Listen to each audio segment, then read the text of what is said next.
Tanda-tanda runtuhnya rezim Zionis Israel.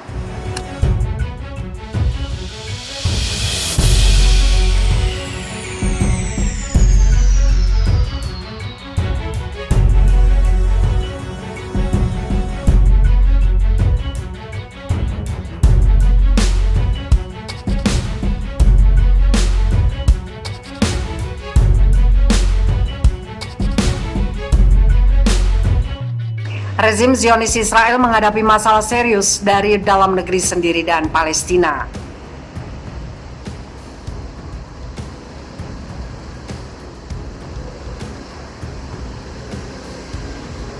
Bertepatan dengan kekejaman rezim Zionis Israel di Yerusalem, Palestina, diskriminasi rasial ekstremis Yahudi terhadap orang Arab Palestina di wilayah pendudukan Israel telah mengkonfirmasi adanya praktek apartheid.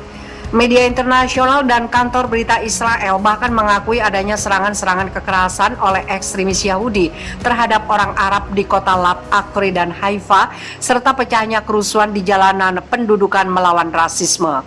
Bentrokan antara pendukung sayap kanan Israel dan minoritas Arab di wilayah pendudukan Palestina mendorong pemimpin Israel Reuven Rivlin untuk memperingatkan bahaya perang saudara.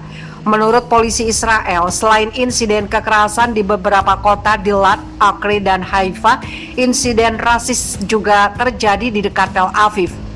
Dalam gambar yang disiarkan di salah satu saluran televisi resmi Israel, sekelompok pendukung sayap kanan menyerang seorang pria Arab.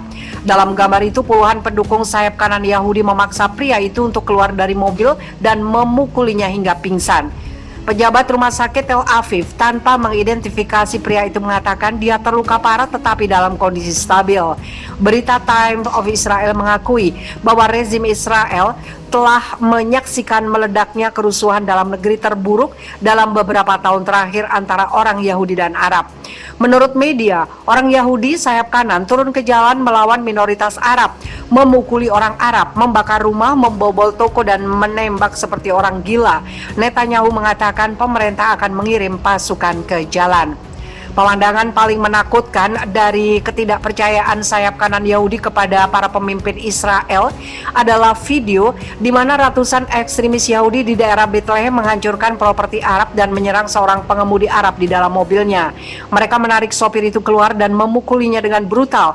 Akibat kekerasan tersebut, orang-orang Arab bereaksi. Sinagog dan toko-toko Yahudi dibakar dan seorang Arab ditembak mati.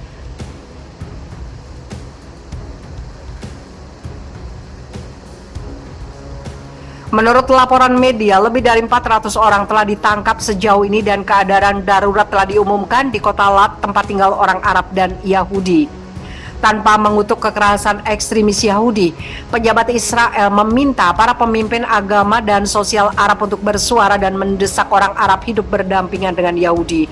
Tentu saja, Israel mengakui standar hidup orang Arab yang tinggal di wilayah pendudukan belum mencapai tingkat orang Yahudi. Minoritas orang Arab Israel secara ras dan budaya adalah Palestina dan merupakan warga negara Israel.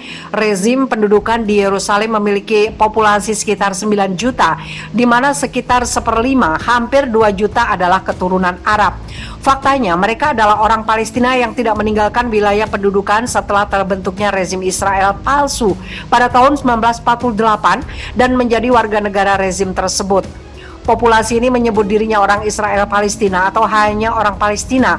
Orang Arab Israel sebagian besar Muslim dan telah didiskriminasi selama beberapa dekade. Beberapa organisasi hak asasi manusia juga mengakui diskriminasi terhadap kelompok warga ini. Amnesty International percaya bahwa rezim Israel telah melakukan diskriminasi institusional terhadap warga Palestina yang tinggal di negara tersebut. Menurut laporan yang dirilis Human Rights Watch pada April 2021, otoritas Israel telah melakukan apartheid terhadap warga Palestina di dalam Israel. Tindakan Israel di wilayah pendudukan di tepi barat dan Gaza merupakan contoh kejahatan terhadap kemanusiaan. Warga Arab Israel mengatakan pemerintah terlibat dalam perampasan tanah mereka dan menuduh pemerintah berulang kali mendiskriminasi mereka dalam mengalokasikan dana negara. Di antara diskriminasi tersebut, Undang-Undang Kewarganegaraan memberi ruang orang Yahudi hak untuk mendapatkan kewarganegaraan dan paspor, tetapi orang-orang Palestina yang telah beremigrasi atau dideportasi tidak memiliki hak ini jika mereka kembali. Pada 2018, Parlemen Israel mengesahkan Undang-Undang Negara Bangsa yang kontroversial. Di bawah hukum ini, bahasa Arab kehilangan statusnya sebagai bahasa resmi di samping bahasa Ibrani dan dinyatakan bahwa hak untuk menentukan nasib sendiri adalah eksklusif untuk orang Yahudi. Ayman Odeh, seorang anggota parlemen Arab dari rezim pendudukan, mengatakan parlemen telah secara efektif mengesahkan undang-undang tentang supremasi Yahudi dan bahwa orang Arab selanjutnya akan menjadi warga negara kelas 2. Saat ini media Israel menyebut perang jalanan Yahudi Arab sebagai krisis yang lebih berbahaya daripada perang negara mereka dengan organisasi Palestina.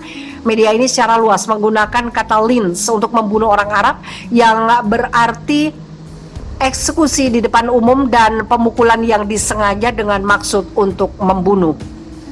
Setelah lama terdiam, Benyamin Netanyahu menyamakan rencana serangan pemuda Yahudi terhadap orang Arab dengan racun berbahaya bagi konsistensi orang Yahudi dan Arab. Menteri Pertahanan Benny Gantz mengatakan di media sosial ada bahaya pembalasan.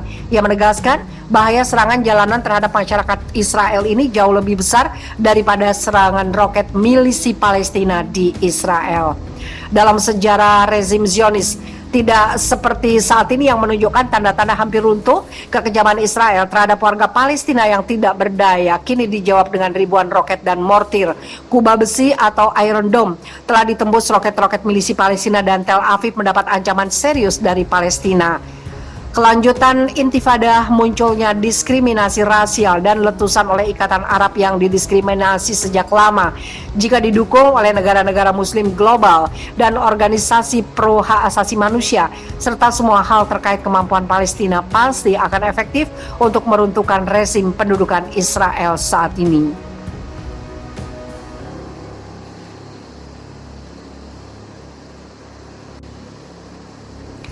Warga Arab Israel mengatakan pemerintah terlibat dalam perampasan tanah mereka dan menuduh pemerintah berulang kali mendiskriminasi mereka dalam mengalokasikan dana negara. Di antara diskriminasi tersebut, Undang-Undang Kewarganegaraan memberi ruang orang Yahudi hak untuk mendapatkan kewarganegaraan dan paspor, tetapi orang-orang Palestina yang telah beremigrasi atau dideportasi tidak memiliki hak ini jika mereka kembali.